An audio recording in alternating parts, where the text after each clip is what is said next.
Hey, everybody, welcome back to another episode of Confessions of a Male Gynecologist and continuing with my interviews with my kids. I have obviously my favorite and number 4, Anthony. Anthony he's named Anthony because pretty much everybody in my family has either a middle name or a name Anthony, and it was your great great grandfather named Antonio, which is actually what a lot of people call you anyways, isn't it? Yeah, definitely in Spanish class in high school. I remember when we named you, we were naming you Anthony, and we named you Anthony John. Your mom wanted people to call you AJ. And when we decided to call you Anthony, her one reservation was, I don't want to call him Anthony because everyone's going to call him Tony. And your aunts and uncles at the time were like, nobody's going to call him that. That's not going to happen. And what does everyone call you? Tony. Tony. Yeah. It's like, I mean, even like high school, I mean, your friends come over all the time, and that's literally all they call you. I don't think anybody calls you Anthony, except for Nope. probably me and your mom. Um, Mm-hmm. or short for Tony, even because Tony's 2 syllables is just tone. That too. So much to your mom's dismay, but it just kind of works. Maybe, I don't know. And if you didn't like it, you could just correct people and say, no, I don't want to be Tony. It's true. So you don't remember this, but you were born in you were in Tucson, right? Yeah, you were born in Tucson, Arizona via Mm-hmm. C-section on November 22nd. And what else happened on November 22nd? JFK was assassinated. Yeah, like I think it was in 66. It was the year before I was born. I didn't even actually know that until you were born, and I looked it up, and I was like, "Oh, that's a it's a great birthday." But every once in a while, your birthday is actually on Thanksgiving Day Mm-hmm. because it's kind of in that week where we have the Thanksgiving Day. So you're the youngest, born in Tucson. You have a brother that's, let's see, 3 years older. You have a brother that's 8 years older, and a sister that's 11 years older. Um, what's it like being the youngest in a family of 4 kids? Um, I basically just got to like sit back for the most part and definitely observe more mistakes than accomplishments, I would say. Um, I took I took a lot of the stuff that y'all didn't agree with or like had a hard time talking to the older kids about and kind of like learn from it and be able to not have the same problem. But like obviously I've still had my lapses, everyone does, but I think I've learned a lot just from like seeing them grow up. And also y'all have changed as parents, like through the divorce and whatever. Like I've kind of seen y'all in different lights too, so it's kind of like a different game for me a little bit just because of how things have changed a lot. But I've just looked at what they've done and kind of like I would just say more mistakes than accomplishments, only because you learn more from mistakes, I think. So I kind of got to sit back and watch that, and they'll always tell me that my childhood or high school days were more lenient, which I could probably agree with a little bit. But I also took it upon myself to like not take advantage of it too much and like still be the person like I wanted to be through that, and not, take advantage of them already having 3 kids through the ringer and then me being the last one. But it's definitely, I think being the youngest has more perks than cons for sure. Well, definitely, it's a combination of things. I think one is just your personality, because I'm sure there's kids that are the youngest that don't learn. You also had your brother Angelo in front of you, who kind of broke ground in many areas, shall we say, and maybe didn't learn sometimes. So you had that kind of going for you. And I think as a parent, and you'll find this out, the it's unfortunate. The first one always gets all of the fears, all of the anxieties, the stricter rules. And then by the time you get to number 4, I kind of look at it like, just like driving. When you teach the last one how to drive, you're like, see ya. It's like, there's been so many car accidents by that point that it's really like there's nothing that you could probably do that hasn't already been done, like you said. And so, yeah, the repercussions are usually a little bit less. But I mean, like you said, you have learned as well that there's probably a way to do it and kind of get, not in trouble as much, or to get them a little bit more leniency, like maybe just saying, hey, I did do that. I'm sorry, Yeah. rather than lying about it, which, you always get caught obviously in the long run. So you moved to from Tucson to Austin when you were moving into the sixth grade, I believe. It was sixth grade at St. When Andrews from that it Tucson to started. Austin, Yeah, you were third starting grade. sixth grade. That was third. I was Angelo. That was sixth grade. Angela was sixth grade. I was third. So, do you remember? I remember what it was like for you starting in that new school. I'm remembering if you remember what it was like. I know that I think the first time I went in, it was like the first day of class, and we were doing like multiplication tables, and I had like never seen one in my life, and I never had done multiplication before, and I just started like Wow. freaking out, like Yeah. crying, like I couldn't understand anything. Everyone was already ahead of me, and I was feeling like I was really behind. But like I think I had probably one of the better like memories of my life going to Cassis, and I still am Hmm. friends with a lot of the kids that went there. Um, and I know I was choosing kind of between St. Andrews and Cassis, and Angelo went to St. Andrews, but I couldn't. It was kind of a hard time to squeeze into a school like that, so I went to Cassis. But that ended up being like probably one of the better decisions that I and y'all have made, I think. Do you remember your teacher's name? Third grade was Miss Munkus. That's Fourth right, grade was Miss Monkus. Clendenin. She was an Aggie actually, and then fifth Monkus grade was Monkus was Miss Monkus was Ammenhauser. a nice lady too, though. She's She was still kind of there. more like she was kind of like a grandma type lady, really She's still nice. kicking, man. I remember it was a little bit hard for you in the beginning, like you said. But overall, yeah, you ended up doing really well. I remember they had this they didn't have sports there. Like you guys didn't have like Yeah, sports teams and stuff. So you did a lot of basketball, which was fascinating because I remember when we started you guys in basketball at the JCC in Tucson, you were just one of those kids that like just had kind of this innate ability to do it. And when most kids at that age were just like couldn't even dribble a basketball, you just kind of would like run circles around everybody. So like if the score was like 20 to 12, you'd had 18 of the points. You were just kind of mhm, like that. And what was funny is you were always one of the shortest kids out there, which was funny because people would always say, "Who's that kid?" Because you just run around and make baskets and all these. I have one picture of you. I'm sure you remember this. You were playing a Hispanic team, and the kid next to you was probably a foot and a half, 2 feet taller than you, and probably outweighed you by 130 pounds. And you're boxing him out like you're you're mhm, you're like holding him back. And I just thought that is pretty much for you a real description of kind of how you tackle life too. I mean, you get frustrated at times, and we'll talk about that with college, but you just always kind of seem to have this kind of tenacity, even though, you were kind of like the shortest one out there or the smallest one out there. You just never, I mean, maybe it bothered you on the inside, but you never really let that bother you, at least on the outside. mhm, How do you feel? I mean, out of the children, besides Hannah, obviously, you're my height, which is how horrible is that? But and Hunter's 6'2", and I know you with a 6'2" body would have been, probably playing ball and doing all the things, which you did mhm, anyways. But mhm. you found other sports too. How did the height thing factor for you growing up? Um, I mean, it like I would say in elementary school it became more of like an identifier for me. So like Mm. I was definitely always the shortest, but like sports helped out because like I'd be playing touch football on like the gravel field at Cassis, and I would always be like picked first or something because like Yeah, you and were like always the during flag best. football too. Like we played flag football at for Wea at the fields by Mopac, and I would always be the running back, and I have like 4 touchdowns a game.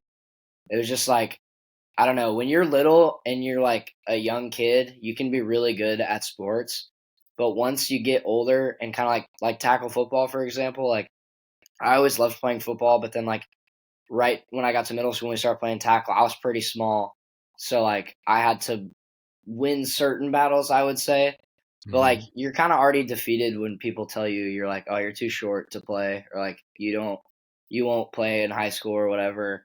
And that kind of affected me going into high school because I kind of played my freshman year. I joined the football team like the second game of the season because I was really skeptical about playing just because of my height and my weight, and I was Hmm. like, I can't like hang with the high school kids, and I don't think I'll like be successful. And then football ended up being my favorite sport that I played, Yeah, and I you were like a devoted my team most time captain, to it. right? Yeah, senior year. And so, okay, and tell us about your senior year because you're like 5'8", 5'9". What do you weigh? I was 160, like, 150? yeah, I was like a buck 50 my senior year. Yeah, so you're not the biggest guy out there, obviously, but you basically like, I mean, had all these accomplishments on the field. Oh yeah, I mean, I like our competition wasn't the greatest. Like next year we're playing an SPC schedule, so like that's like our actual conference. That's who we should be playing. And my freshman year we did play teams like that, but we split from St. Stephen's and like had all that go down. Right. And I was definitely at St. Andrews for a crazy time in football because we started with St. Stephen's as a joint football team, ended that program, became our own program my junior year, and fired the first year coach. And then Hmm. now we had a coach that I've had since middle school, and he's still coaching right now. So I kind of got gypped a little bit on that, I think, which kind of sucked. But I also got to be like a leader during that time and kind of build the program to what like I thought it should be. And I'll always have that to look back on when St. Andrews 2 years from now is doing good things with the football program. I'll be able to say I like was a big part of that, and that'll always be cool for me. I think the lesson, though, really for that I saw with you growing up was that you might have not matched up physically, but you matched up more so in leadership and tenacity. I mean, you were like always that kid that even if you were on the sidelines, you were learning, you were teaching other kids how to play, like you were that. And that's why they pick you as a leadership position, a captain in those things because you were that person. Like even though, you know, you weren't the quarterback, you kind of could tell the quarterback because you had that IQ, that sports IQ. Um, and I think that's a testament to it as well. And I think that's something you earn. I think part of you was born that way. I think you were kind of that way from the get go. But then you found another sport in lacrosse, and that was another thing. You had never played lacrosse in your life, and then you started. Did you start your sophomore year or junior year? I started like playing Yeah. sophomore year. Yeah, so you start sophomore, you never picked up a lacrosse stick in your life, and you really enjoyed it. I Yeah, mean, I you ended up you being a team captain my senior year for lacrosse. yeah, and that's like again, lacrosse though is kind of more like I think speed and coordination. I still have no idea how anybody in their right mind would want to be the goalie in that sport, but um, that kid was, he's a big guy, but it's still like those things are coming at you how many miles an hour, and they're hard, those balls. Hmm. Um, but did you got injured, right? It was in lacrosse. You got injured. Yeah, senior year I like was playing defense. It was first day of practice actually. It was a morning practice because we start the year with like a week or two of morning practices, and I was playing defense, and then I kind of like I guess stepped over myself kind of weird, and my ankle twisted outside and then inside at the same time. So I like had a pretty high grade ankle sprain, and I like had bruises on both sides of my ankles, and it actually ended being it was at the same time that our show opened. So like it was like 2 weeks before opening show for Guys and Dolls. So my like theater teachers and everyone was tweaking out, and they were getting mad at the lacrosse coach because I got hurt and I couldn't really like dance or anything. Like I couldn't do the choreography or like really anything because it hurt so bad. But I mean, I ended up being fine. But I had to go to physical therapy and I had to go to PT for like 2 weeks, and that was probably one of the more painful things I've had to do. not fun. But that was that was like a big thing for me that year. It was that tested me in a lot of ways, but I ended up doing everything and making it happen. But I didn't get to play as much as I wanted to my senior year in lacrosse. I was out probably like a third of the season because I don't know. Whenever I hurt my ankle, I get really timid to use it again, and that's kind of always been a problem for me. It's always been an injury. I think the interesting thing, well, we'll talk about this real quick too, is your love of theater and music. You've kind of always been that kid that sings and walking around the house. You, as a kid, you would just sing, like even in your younger years, 4 or 5 years old. And you kind of came into it, I think, honestly, your mom was a good singer and went to UT and did, singing there. And she sang down on 6th Street in Austin. So, it's in your blood, obviously. But as a man, a young man in high school and junior high, theater is probably not the coolest thing to do, right? No. Yeah. And so, it's hard to explore that when you're good at it. And yet your friends kind of probably made fun of you a little bit. And there was a time where you stopped for a little bit, but then you came back to it. And I mean, the things that you did, theater and singing wise, I mean, it ended up becoming something you really enjoyed. Yeah, now that I look back on it, I probably could have applied to a lot of really great colleges for drama or theater or whatever, but I mean, like I said, if your heart is not like 100% wanting to Right. do that, then you should just definitely I not do remember it having that because it's talk with like you, and that's what you said. Yeah. that's 100% commitment to something that's very, very like crazy and chaotic, and it's not like something you can half-ass really. So, Yeah. but Yeah. I And I mean, think, but yeah, go ahead. what was the first show you were in? Was that like 6th grade? Yeah, I did Aladdin. Aladdin? Yeah, Aladdin, that's right. but I But wasn't then, like but in Aladdin, you weren't in like a lead role. You were no, kind of a no. supporter. I was just in it. And then as you progressed into high school, you kind of started owning into yourself. You started doing choir, select choir, and you became like a ranked tenor, didn't you, in the state of Texas? First in the state, man. Yeah, well, I guess that would be ranked. So yeah, Mhm. and you can't just do that. I mean, part of that is your natural ability, but part of it is also having to learn how to read music. I mean, you read music? I can, yeah, like it's not really hard. Like if I could hear someone sing it to me like one time with the notes in front of me and like looking at it, like that's kind of how select choir works in a sense. Like you'll get a new music and obviously she teaches it to you, but you'll get it like one time and then you'll get it for your section one time and then it'll go to the other sections and then it's like, all right, now everyone sing it. And it's like you're expected to be able to do it because you have to learn music really fast. But I think mostly for me it was just like natural. Like I didn't really have to try during Hmm. choir or theater or anything. It was all like kind of just innate and not, I didn't have to think too hard about doing it. Well, a classic example of you again was I remember there was a summer, I think, where you had one weakness in theater, and that was your dancing, what you felt. And so you took classes at the Austin Ballet to actually learn how to dance. I mean, what kid in high school says, I need to go learn how to dance at the ballet? And you did it, and it made you better. And I think that's really a testament. You're kind of like, one of those kids that's just kind of like, fuck the rules, basically. I'm going to do what I need to do to be better at this thing. And you got better at it. So, what shows did we have in high school? I'm trying to High remember. school I only did two. You had Mamma Mia, though. That was a summer show. Yeah, I only did two because junior year I got the lead in the Little Mermaid. I was like the prince or whatever, but that year I was more focused on football because they're at the same Yeah. time. Yep. But senior year they switched it so they made it after football, so I could pretty much solely focus on football. And then I ended up quitting basketball that year because it was during the same time. But I cared more about football than I did basketball, so I just decided to do it because it was my senior year. I was kind of just like, screw it, I'll just do it one last time and please everyone because I didn't really like. I wouldn't say I like really, really wanted to at the moment, but I'm glad I did it for sure. Yeah. I'm definitely That was glad a I did great it. show. That was an But awesome show. mean, yeah, it's also weird because St. Andrews, like, the one cool thing about St. Andrews is they allow you to do like everything you want to do. So you can play 3 sports a year, which you can't do at any other public school. Like you can't do it anywhere else.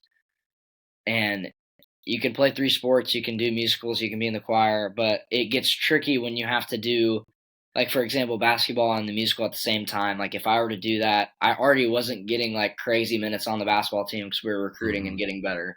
So I was like, I'm going to be there half the time. I'm probably never going to play because I'll only be there half the time. And then I'll have to split with the musical and I'll only be there half the time. So it's like, it's kind of tricky because you can do it, but you can't really. They tell you you can, but you can't.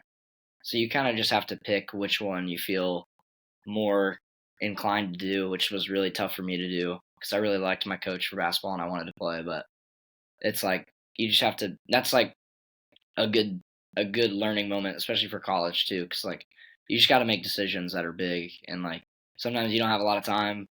So I mean, it's good to just think it through and know what you want to do. Well, I think you made the right decision. That show was really great. I think you really kind of came into your own. I mean, not only did you have some good songs, but you kind of were able to explore your comedic side, I think.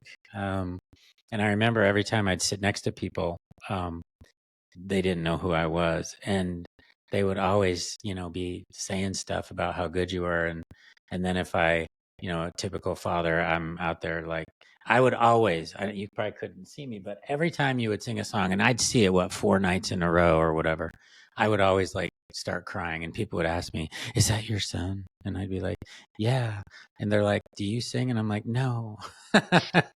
Not really in the car maybe, but no, I don't. I do have an ear like you. I can match a Hmm. tune, but I can't sing. But yeah, you definitely have that ear where you can hear a song and then do it. And then you also were in Newsies, Yeah, I was 8th grade. 8th grade. That was a great show too. Yeah. You really had a good character in Crutchy. That was a great character because you didn't really have to dance and I think that's why you chose it at the time. You said Well, you I mean, wanted it. yeah, that's definitely part of it. Because even on the ensemble dances, you didn't really have to do a whole lot because No, you I had a didn't do crutch. anything. So it's like it was actually a great role. It was a really good Mhm. role. So we fast forward then to your senior year, and you're applying to colleges. Um, you didn't take the SAT by choice, or No, did you I did. take I it? took both. You're just like all the rest of us. Me, you, Hunter, Hannah. None of us did good on those tests. Mm-mm. And it's sad because it doesn't really reflect in my mind your academic career. It's like one day, 3-hour test. It's really how well you take a test in my opinion. But since you were 4 or 5 years old, you've wanted to go to Texas A&M. And so you send out all these applications, and the worst part is sitting there waiting for them. And they start coming back one by one by one. And I can remember the night that you got the letter from A&M. Now they have this program. I don't remember what do they call it? Capping or what do they call it? Blinn team. Blinn team. So there's Texas A&M and there's Blinn. And Blinn it's a part of Texas A&M, but Texas A&M gets so many applications they can't accept everybody.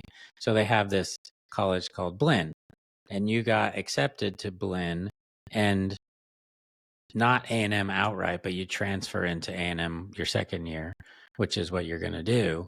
But I remember the devastation. I've never heard you cry before like this. I could hear you crying. I was upstairs, you were downstairs. I could hear you through the floor. That's how devastated you were. I mean, and the great thing was that you actually remember. I remember you saying, "I'll get over it. It's just going to take me some time." But now fast forward a year later, maybe a little more, yeah, a year later. How are you feeling? That's like probably the best decision I've made for myself thus far in my Because life you were because frustrated and you were probably thinking partially, well, I'm not going to go there. I don't want to go there. I'm going to go somewhere else. I mean, I just didn't think I'd like it just didn't feel like I really got into the school and I was pissed off about it. And that was like the one place that I was hoping I would get an acceptance from, but like once you get there, I went to all the rush events during the summer for all the fraternity stuff, and they were all just telling me that like Blinn team is honestly better than getting into the university because at Blinn you can just take easier classes that are harder at A&M, and you eventually transfer in like a year, and it's not like you're taking. I'm taking two classes at A&M and two at Blinn, so it's essentially the same thing. Um, but I think it's a really cool program. All a bunch of my buddies are in it too, and I think it ended up being a really good decision for me, and I'm really, really, really glad I did it because it's only really like paid off, I'd say. And even through like the beginning, first semester, um, I got pretty good grades. I'm pretty happy with how I finished, especially with pledgeship going on, and I never really want to like credit that for grades being bad because you can definitely still take care of your business, and I think I did, but I don't know. I feel really good going into next semester about balancing my schoolwork and doing all that because that program is honestly really solid for people trying to get into A&M and like exactly they get so many applicants that they have to throw them into this program. But the program is you're in A&M like every other day. I'm going to the campus to go to class, just like people that are enrolled like fully at A&M are. So it's kind of the same thing. Well, it's not like when you're at a party or something, somebody says, "Are you at A&M or Blinn?" You're all No, A&M. nobody cares. Yeah. Nobody So cares. what advice would you tell somebody that, it was in your shoes? I mean, they just get this letter that they got into Blinn. I mean, the frustration, the negative feelings, I remember you kind of went through all that. I mean, you would tell them, "Hey, don't worry about it." I mean, I've already had kids, seniors this year that have come to our tailgates and whatnot, and I'm talking to them about going to A&M, and they're like, "Oh, what if I get Blinn team?" I'm like, "Well, I'm Blinn team, and it's probably like I guarantee you could walk around this entire tailgate and ask an active and say, hey, is this like what is Blinn team? Is this better than getting in, whatnot?" They'll say it's probably a better situation than actually getting into the school and like it's a really solid program and I guarantee you 90% of kids would say that. Like obviously getting in is great, but it's essentially the same thing. You do the same thing as everyone else, especially when you're in, and it's also better than just being in Blinn because if you're just Blinn, you have to maintain a pretty high GPA to get in. You can't really mess around and get bad grades because you're banking on getting into a university straight from a community college. But this way, you're already in. I've had to maintain a pretty. It's a 275 that for my major that I have to maintain, which is super, super, super attainable. So it's like if you just try in school, you'll be fine. You will get into A&M. It's not a crazy process. And I already told them it's like for me, it was a really great decision, and though you're not fully in, it kind of feels like you are already. Well, let's talk about the fun part, which actually sounded fun to me, but I think it really stressed you out. Was the whole pledgeship, Mhm. because you are trying to maintain, this. I never did it because the college I went to, we didn't even have fraternities. So you pledged Kappa Alpha, and then I'm not going to ask you specifics, but I want to know what are some of the fun things that you did that you not, I mean, fun by like crazy. And I have my favorite where you had to go around the basketball court and they make you smoke a cigarette through your nose. Yeah, I'm not really supposed to touch on too much of it. Okay, we won't talk Uh, about that one. How about reading in the dark in a closet? I mean, it's just like if you look past, I'm not really supposed to talk about specifics or anything because it's like it's all. I Okay. mean, everyone does it, and Okay, you it's got a handshake. You got a handshake, yeah. I secret mean, handshake, I all think the that best cool thing stuff. about it personally is like first off, our pledge class is 35 kids, and that's Oh, not okay. it's not that big compared to a lot of these other schools like UT. I know UT kids that have like 60, 70. Yeah. It definitely varies, but I'm glad we had a small one because like they told us they said we could bid like 100 kids and like get like 80 to accept. But like then you have 80 kids and you're probably not even going to meet half of them or like Hmm. be on a pretty good friend level with half of them.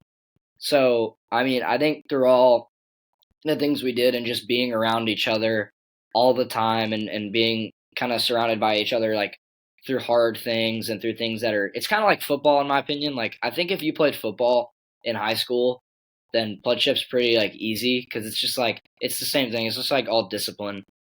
But it's like if one person messes up, you all mess up. Like it's kind of a collective like team thing. And that's kind of how you get close. You just get close through like the bullshit. Like the bullshit you do together, you just get close from that and then it turns into something cool and you guys are hanging out after stuff and then Mhm. you just collectively like get really close together through time and like through hardship, which is Mhm. kind of like football too.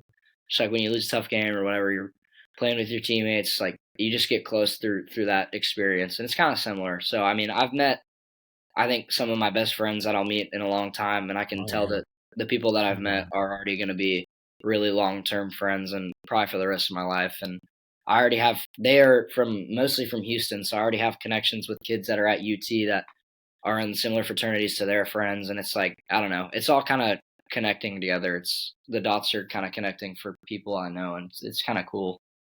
Do the different fraternities have like different personalities and whatnot? Or, I mean, why would you Uh, choose one over another? So the interesting thing, again, typical of you, there's four of you sharing a room where you live, and three of the guys are with one fraternity. And you had an option to go to that fraternity, but you chose this other one, which is you're kind of always that person that just kind of does you don't just follow the party line, as it were. yeah. You choose based on your feelings. And I'm just kind of curious why you chose this particular one versus others. I think the reason I chose K was because I think they had. I just thought when I was going to their stuff, like the first week of rush week or whatever, or like the first week of school, I just could tell that they were like more kind of down to earth dudes, and I felt more comfortable like being myself around them. I feel like I didn't really have to like put on a mask or like try to try to talk to kids and not actually like want to be in conversation. I don't know. I just felt like they were guys more similar to me and guys that I was friends with back home, and I could tell that like they would be cool because Philip's roommate at Colorado, he went to Memorial, which is where all my pretty close friends went in Houston, and I already kind of had known them through mutual friends, and I knew them kind of before college, and then I texted them on like Instagram before, and then I met them, and it felt like the first day or first 2 days we hung out. It was like we were already, like really close friends. It felt like we'd known each other for a few weeks now, and it was I don't know. I just got a really good kind of aura from the place and like the Mhm. guys, and I felt like I kind of just belonged there. That's cool. So what classes do you have next semester? Next semester, I'm taking a political science class. I'm Oh, taking interesting. a recreational turf class. The hell is that? It's like astroturf. It's like learning Oh, about I was gonna astroturf. say, is it AstroTurf? And I thought, Yeah, nah. it's Yeah. like knowing about the weathering of it and like what types of turf there are and when you use it. I don't know. It's because my major I'm trying to switch into is agricultural economics. So Oh, okay. that's a Wh- class you could take why for that? later. What do you want to do that? What are you gonna do with it?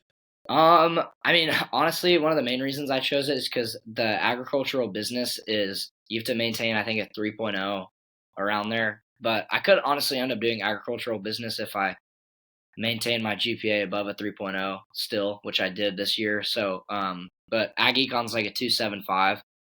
But I think out of A&M going to school, that's has a very good agriculture school, and Hmm. the alumni network is really crazy Yeah. in the sense that you can really get hired out of A&M pretty quickly for a specific job.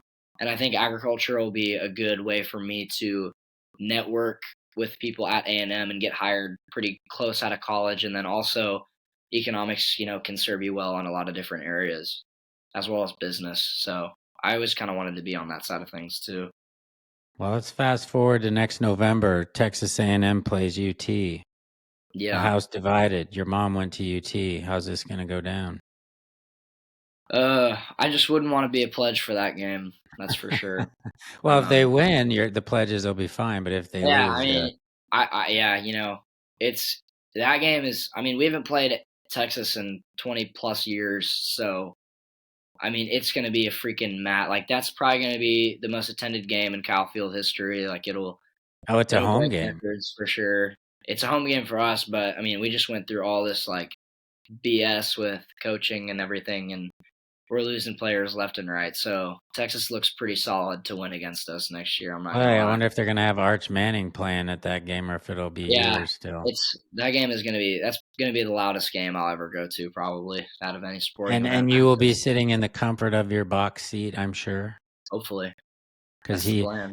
But my two younger children have very rich friends, which is actually kind of fun because you've gotten to travel and see cool things, and they're so nice that they invite you on all their trips, and I It's mean just it's good, really neat. just surrounded by good people. I feel like I've Yeah. just met a lot of good people, and you know, aside from wealth, like I could always talk to them about anything. I'm like, I remember when we had our snowmageddon a few years ago and you were trapped at Mr. Perry's house and he took you to his restaurant and you guys could make whatever you wanted. I mean, geez, that would have been a nice like, it hey, I want it to was sweet. come, you know?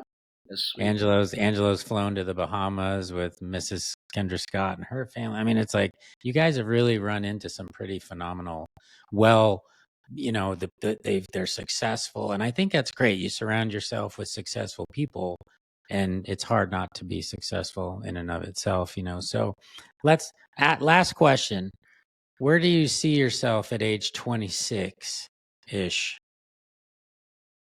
Um, You're out of college. You're 5, 6 years down the road. I think, damn, it's kind of tough. What do you want to be? What do you want to do? Married, kids, job? I definitely want to have. I feel like out of college, I want to have like maybe a girlfriend. I don't know. You don't know how that stuff's gonna happen, but Right? I'm Yeah, yeah. assuming I'll probably have one hopefully by then, or just like be talking to someone, or I don't know. I think down the road, I obviously want to get married and have Hmm. kids. Yeah. I think that'd be really cool. I think I want to stay in Texas for the most part. I think it's good to be here, especially now, especially in Austin Austin too. in general or Texas? Would you be willing to move somewhere else? Yeah, I mean, I think I'd be comfortable living anywhere in Texas, honestly, as long as it's not like a Beaumont or like a pretty small town. People in Beaumont, we apologize, but yeah, I'm sure Beaumont's full of sweet tea and white bread. I think I'm not Yeah, I just other don't than think that. I'd want to move anywhere like that. But like Houston, Dallas, Austin, I think I could see myself living there, and I want to have a good job out of college, and I don't really care if it's like a huge job. I just want to be able to have like a comfortable income for myself at Yeah, that time, and then either be able to like work my way up in that chain or like stop and do my own thing, or I think what'll be the biggest for me out of college is just like having connections and being able to see like who is hiring or whatever, and knowing people that I really just think it's networking, to be honest. I think if I can do a good mhm. job networking through college and through my 4 years, then I'll set myself up pretty nicely for what I want to do after, and I don't really know exactly what that's going to be yet. Yeah. Be But open. I'm just focusing on having good grades and setting myself up for like a good job in the future that I might not know what it is now. It could be something completely different than what I think, but I just think having most, just having a stable foundation to like put myself in a good situation later. I mean, Hannah majored in Spanish and she's now bartending and making 6 figures a year. And Mhm. Hunter majored in philosophy and he's in medicine. And Angelo's going to go into finance. And, it's like you kind of just, like you said, you kind of just, if you leave the door open, things happen. Yeah. You just kind of manifest that. And, well, one of the things that I enjoy is this time of year because I've got you back from school and Angelo and Hunter.